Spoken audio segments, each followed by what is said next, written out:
이 항구는 매우 붐빕니다. 매일 수천 명의 사람들이 일하러 오고 화물이 오고 가고 어부들은 하루 동안 잡은 물고기에 무게를 달고 휴가를 즐기는 사람들도 호화 유람선을 타고 찾아와 목가적인 풍경을 즐깁니다. 해변은 환상적이에요. 사람들은 아이스크림을 먹으면서 해변을 거닐거나 모래성을 짓습니다. 그런데 지금 우리는 한때 사하라 사막이 있던 곳에 서 있습니다. 보통 우리 인생은 어떤 큰 변화를 보기에는 너무 짧습니다. 산이 솟아오르고 강의 흐름이 바뀌는 걸 목격하기에는 말이죠. 계곡 전체가 가라앉고 있을지도 모르지만 완전히 가라앉는 데는 보통 매우 오랜 시간이 걸립니다. 그럼에도 불구하고 최근 과학자들은 새로운 대양이 매우 빠르게 형성되고 있다는 걸 발견했고 우리는 이를 목격할 수 있습니다. 여기를 보세요. 아파르 삼각지대입니다. 아프리카 반도의 뿔이 멀지 않은 곳에 있어요. 현재 이곳에서 6번째 대양이 탄생하고 있습니다. 어디에 있든지 우리는 기본적으로 지각판 위에 서 있거나 앉아 있어요. 소파에 앉아서 이 영상을 보고 있다고요? 좋아요. 소파는 바닥에 있고 바닥은 집의 일부이고 집은 땅 위에 서 있습니다. 그리고 더 자세히 들여다보면 15개의 주요 지각판 중 하나 위에 서 있습니다. 지구의 가장 바깥 부분을 통틀어 암석권이라고 부릅니다. 마치 애플파이와 같아요. 겉에 바삭한 부분이 암석권이고 연약한 사과 속은 지구 표면에 있는 모든 것입니다.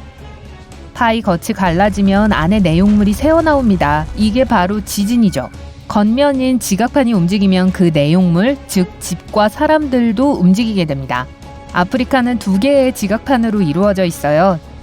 누비아판과 소말리아판입니다. 참 거대한 판이네요. 그리고 이 두 판은 끊임없이 분리되는 것처럼 보입니다. 이 때문에 해양판이 벌어지게 되는 거죠. 아프리카 대륙이 말 그대로 대륙의 일부를 떼어내고 있는 것처럼 보이죠? 895평방킬로미터 면적의 사하라 사막 일부가 갈라졌고 마그마가 솟아났습니다. 이로 인해 에티오피아, 에리트레아, 그리고 지부티에서 1년에 지진이 발생했습니다. 게다가 약한 지진이 아니었어요. 갈라진 틈에서 많은 연기가 솟아오르고 유황 냄새가 납니다. 이 용암 분출은 천천히 오래된 용암 퇴적물을 밀어내고 새로운 해저의 생성으로 이어집니다. 균열은 마그마로 가득 차 있고 마그마가 식으면 새로운 해양 바닥을 형성합니다. 이 과정이 멈추지 않으면 결국 홍해가 흘러들어서 제6대양을 형성하고 아프리카는 두 부분으로 나뉘게 될 거예요. 그래서 아프리카가 2개가 될 겁니다. 하지만 잠깐만요. 여러분도 여러분의 증손자도 제6대양을 보지는 못할 거예요. 평생 5대양만 알고 살게 될 거예요. 우리의 미래 세대도 마찬가지입니다. 똑같이 태평양, 대서양, 인도양, 북극해, 남빙양만 있을 거예요. 대양의 바닥이 단단해지고 홍해가 그 안으로 서서히 유입되기 전에 수천 년 아니면 수백만 년이 지나야 되겠죠.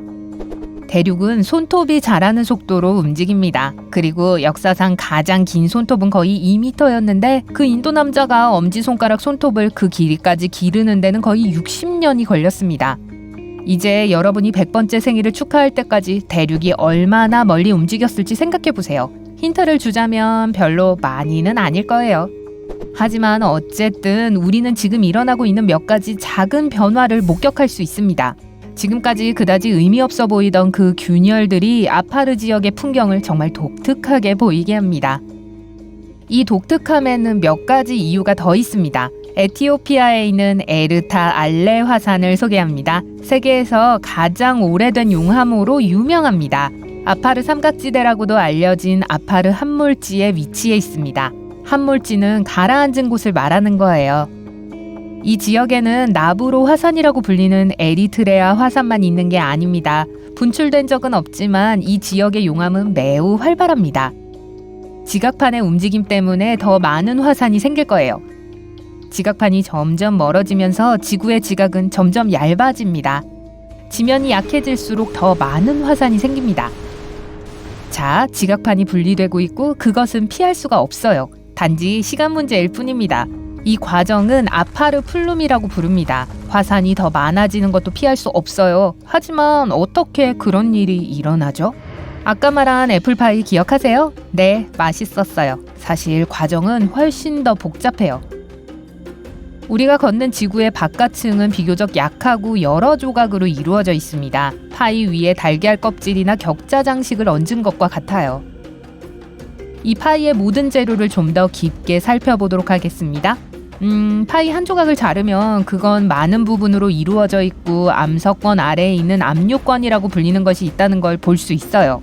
이것은 지구 멘틀의 일부입니다. 네, 복잡해요. 그래서 압류권이 안에서 가열되면 오븐에 반죽을 넣은 것처럼 부풀어 오릅니다. 갓 구운 빵 표면에 생긴 갈라진 틈을 떠올리세요. 배가 고파지네요. 어쨌든 이런 일이 바로 아파르 삼각지대에서 일어나고 있어요. 그 균열로 인해 이 지역이 갈라지게 되고 유명한 균열과 계곡이 생겨납니다. 이 계곡은 아마도 너무 커져서 물로 가득 차게 될 거고 그곳에 바로 세계 6번째의 대양이 나타나게 될 거예요. 아닐 수도 있고요. 누구도 확신할 수 없어요. 네, 하지만 지각판과 모든 대륙이 항상 움직이고 있다는 건 사실이기 때문에 미래에는 아마도 더 많은 대륙이 생겨날 거예요. 그건 옳기도 하고 틀리기도 합니다. 만약 아프리카의 일부가 분열된다면 대륙이 하나 더 생기겠지만 호주보다 더 작을 거예요. 하지만 일이 어떻게 진행될지에 관해 한 가지 가능성이 더 있습니다. 앞으로 2억 5천만 년 후에? 그래요. 멀고 먼 2억 5천만 년 후에 대서양 횡단 비행은 더 이상 없을 거예요. 일본에서 칠레로 보도 여행도 가능할 거예요. 아주 오래 걸리기는 하겠지만 가능은 해요.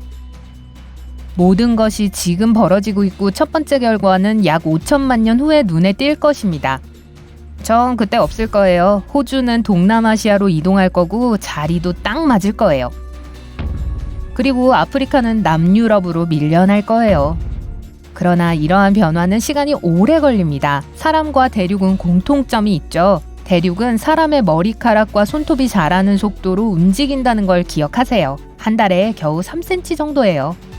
그중 일부는 5배 더 빨리 움직이기도 하지만 이 속도도 아프리카와 유럽 사이의 7,200km를 좁히기에는 매우 느립니다.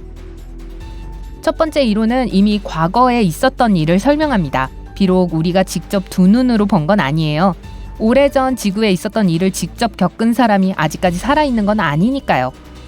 분명한 사실은 한때 모든 대륙이 판게아 초대륙이라는 하나의 거대한 땅덩어리였다는 것입니다. 비록 3억 년 전에 형성되었고 약 1억 8천만 년 전에 분리되었지만 다시 합쳐질지도 모른다는 거예요. 그래서 캥거루가 원한다면 호주에서 영국으로 쉽게 이주할 수 있겠지만 아마도 영국은 모든 대륙이 합쳐지는 도중에 충돌로 사라질 수도 있어요.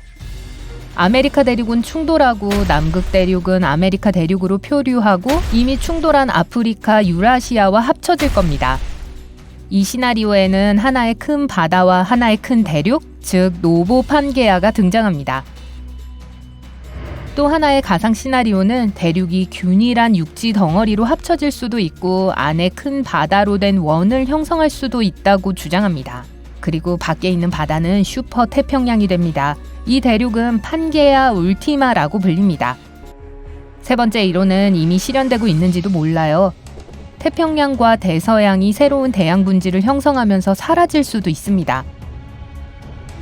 유라시아는 새로운 대양을 형성하기 위해 분할되고 모든 대륙은 초대륙 오리카로 합쳐지기 위해 이동할 거예요. 그리고 네 번째 이론이자 마지막 이론은 태평양과 대서양에 거의 변화가 없을 것이며 남극 대륙을 제외한 모든 대륙들이 하나로 합쳐질 거라고 합니다. 불쌍한 남극 대륙은 지금보다 훨씬 더 고립되고 버려질 거예요. 너무 슬퍼하지 마세요. 현재도 모든 대륙이 북쪽으로 계속 표류하고 있기 때문에 거의 모든 대륙이 북극 어딘가에서 만날 가능성이 높습니다.